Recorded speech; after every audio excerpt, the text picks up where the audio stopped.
የቅዱስ ሚካኤልን ማንነት ለመረዳት መጀመሪያ የስሙን ትርጉም መፍታት አለብን። ስሙ እንዲሁ መጠሪያ ብቻ አይደለም። ስሙ ታሪክ ነው። ስሙ ኃይል ነው።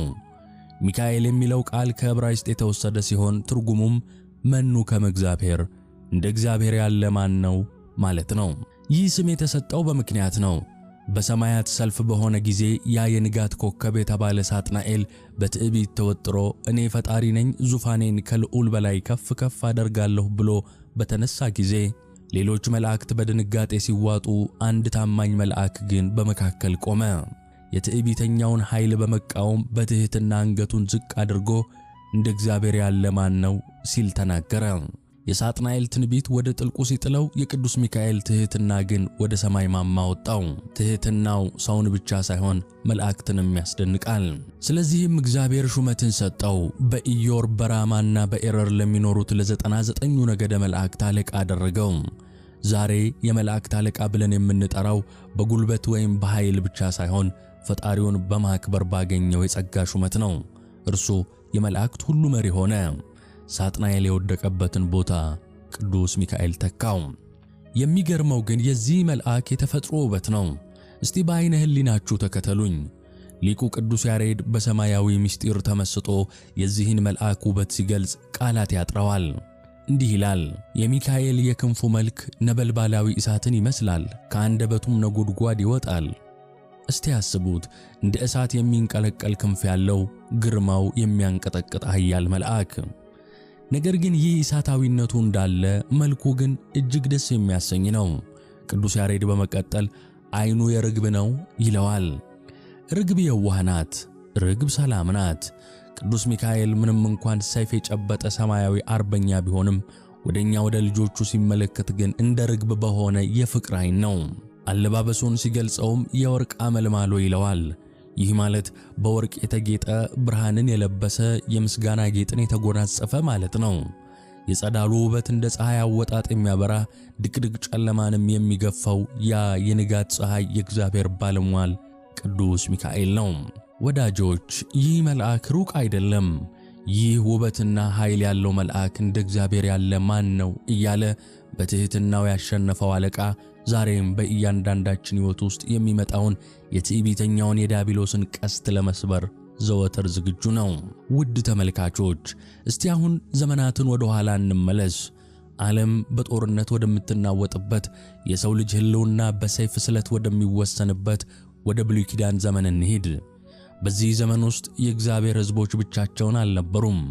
ከሰማይ የተላከ ክንፉ እንደ እሳት የሚንቀለቀል ሰይፉ የማይመለስ አንድ ኃያል ጠባቂ አብሯቸው ነበር። ታሪኩን ከኢያሱ እንጀምረዋለን። ጊዜው መሸት ብሏል። ቦታው በኢያሪኮ ምድረ በዳ ነው። ሙሴ አርፏል። የእስራኤልን ሕዝብ የመምራት ግዙፍ ኃላፊነት በኢያሱ ትከሻ ላይ ወድቋል። ከፊቱ ግዙፍ ግንብ ያላት በሰው ኃይል ልትደፈር የማትችል ታላቋ ከተማ ኢያሪኮ ተደቅናለች። ኢያሱ በጭንቀትና በሐሳብ ተውጦ በከተማዋ ዙሪያ ሲዘዋወር ድንገት አንድ ያልጠበቀው ነገር ተከሰተ። ከፊቱ አንድ ሰው ቆሟል። ግን ተራ ሰው አይደለም። ቁመናው የሚያስደነግጥ፣ ግርማው የሚያንቀጠቅጥ፣ የሚያስፈራው ደግሞ በእጁ የያዘው ነገር ነው። የተመዘዘ ሰይፍ ይለዋል መጽሐፉ። በሰገባው ያለ ሳይሆን ለመቁረጥ የተዘጋጀ የሚያብረቀርቅ የተመዘዘ ሰይፍ ያዘ ኃያል ወታደር። በዚያ የጭንቅ ሰዓት ኢያሱ ወታደራዊ ደመነፍሱ አዘዘው። ፍርሃት ቢሰማውም ጠጋ አለና ያንን ወሳኝ ጥያቄ ጠየቀው። አንተ ከእኛ ወገን ነህ ወይንስ ከጠላቶቻችን? የኢያሱ ጥያቄ ግልጽ ነው። ወዳጅ ነህ ወይንስ ጠላት እያለው ነው። መልሱ ግን ኢያሱ የጠበቀው አልነበረም። ያ ባለሰይፉ ኃያል እንዲህ ሲል መለሰ፣ አይደለሁም፣ እኔ የእግዚአብሔር ሰራዊት አለቃ ሆኜ አሁን መጥቻለሁ። ልብ በሉ፣ አይደለሁም አለ። ይህ ማለት እኔ የምድራዊ ወገንተኛነት የለብኝም፣ እኔ የሰው ወገን አይደለሁም ማለቱ ነው። ቀጥሎ የተናገረው ቃል ግን የኢያሱን ጉልበት አብረከረከው። የእግዚአብሔር ሰራዊት አለቃ። ይህ ማዕረግ ተራ አይደለም። ይህ ማለት በሰማያት ያሉትን አእላፋት መላእክት የሚያዝ የሰማይ የጦር ጀነራል እንደማለት ነው። ኢያሱ ይህንን ሲሰማ ያ የጦር መሪነቱ፣ ያ ጀግንነቱ በፊቱ ኢምንት ሆነበት። በምድር ላይ በግንባሩ ተደፍቶ ሰገደ። ጌታዬ ለባሪያው የሚነግረው ምንድነው ሲል መለሰ። በዚያች ምሽት የኢያሪኮ ምሽግ ከመፍረሱ በፊት የኢያሱ ልብ በቅዱስ ሚካኤል ፊት ፈረሰ። ያ የተመዘዘ ሰይፍ በኢያሪኮ ላይ ተዘረጋ። የእስራኤል ልጆች ድምፃቸውን ከፍ አድርገው ሲጮኹ የኢያሪኮ ግንብ እንደ አሸዋ ሲናድ ግንቡን ያፈረሰው የሕዝቡ ጩኸት ብቻ መስሏችሁ ይሆን? በፍጹም አይደለም። ያ የተመዘዘ ሰይፍ የያዘው የሰራዊት ጌታ መልአክ ቅዱስ ሚካኤል ግንቡን በክንፉ መጥቶት ነበር። ነገር ግን የቅዱስ ሚካኤል ተጋድሎ እዚህ ላይ አይቆምም። ታሪኩ ወደ ኋላ ይወስደናል፣ ወደ ታላቁ መሪ ወደ ሙሴ ዘመን። እስራኤላውያን ከግብፅ ባርነት ወጥተው በዚያ ጭልጥ ያለ በረሃ ሲጓዙ ፈርዖን ከኋላ በሰረገላ ባህሩ ደግሞ ከፊት በተደቀኑ ጊዜ በመካከላቸው ገብቶ የለያያቸው ማን ነበር? መጽሐፍ ቅዱስ በኦሪት ዘጸአት ምዕራፍ 14 ላይ በግልጽ ይነግረናል። በእስራኤል ሰራዊት ፊት ይሄድ የነበረው የእግዚአብሔር መልአክ ፈቀቅ ብሎ በኋላቸው ሄደ ይላል። ይህ መልአክ ማን ነው ካልን መልሱ ቅዱስ ሚካኤል ነው የሚል ይሆናል። ቀን በደመና አምድ ሆኖ ከፀሐይ የጋረዳቸው፣ በሌሊት በእሳት አምድ ሆኖ ብርሃን የሰጣቸውና የግብፅን ጨለማ የገፈፈው እርሱ ነው። አስቡት፣ ለ40 ዓመታት በዚያ በረሃ ውሃ ከዓለት እያፈለቀ መና ከሰማይ እያወረደ ልብስና ጫማቸው ሳያልቅ የመራቸው እረኛቸው እርሱ ነው። ሙሴ መሪ ነበር፣ ቅዱስ ሚካኤል ግን ጠባቂ። ለዚህ ነው እግዚአብሔር ለሙሴ ሲናገር እንዲህ ብሎ ያስጠነቀቀው፣ በመንገድህ ይጠብቅህ ዘንድ ወዳዘጋጀሁትም ስፍራ ያገባህ ዘንድ እነሆ እኔ መልአኬን በፊትህ እሰዳለሁ። በፊቱ ተጠንቀቁ፣ ቃሉንም አድምጡ። ስሜም በእርሱ ስለሆነ ኃጢአት ብትሰሩ ይቅር አይልምና አታስመርሩት። ይህ ቃል የቅዱስ ሚካኤልን ኃያልነትና በፈጣሪው ዘንድ ያለውን ክብር ያሳያል። ስሜ በእርሱ ላይ ነው አለ እግዚአብሔር።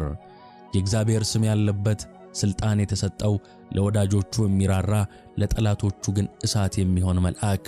የዚህን መልአክ ኃይል በደንብ ለመረዳት ወደ ነቢዩ ዳንኤል ዘመን ጠጋ ማለት ይኖርብናል።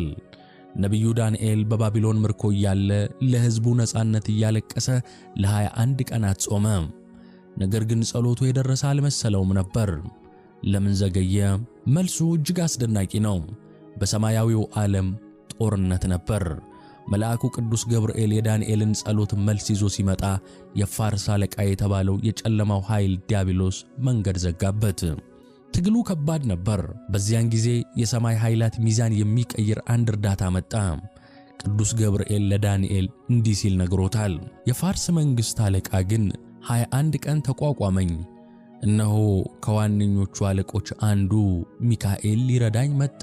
ተመልከቱ፣ ሊረዳኝ መጣ አለው። ቅዱስ ሚካኤል ሲመጣ መንገድ የዘጋው የጨለማ ኃይል ተበተነ። የተዘጋው የጸሎት በር ተከፈተ። ምክንያቱም ቅዱስ ሚካኤል ከዋነኞቹ አለቆች አንዱ ብቻ ሳይሆን ሰይጣንን ድል የነሳው የጦር መሪ ነውና። በመጨረሻም በትንቢተ ዳንኤል ምዕራፍ 12 ላይ ስለ መጨረሻው ዘመን ሲናገር እንዲህ የሚል ተስፋን ይሰጠናል። በዚያ ዘመን ስለ ሕዝብ ልጆች የሚቆመው ታላቁ አለቃ ሚካኤል ይነሳል፣ ይቆማል። ይህ ቃል እንዴት ደስ ያሰኛል! ዓለም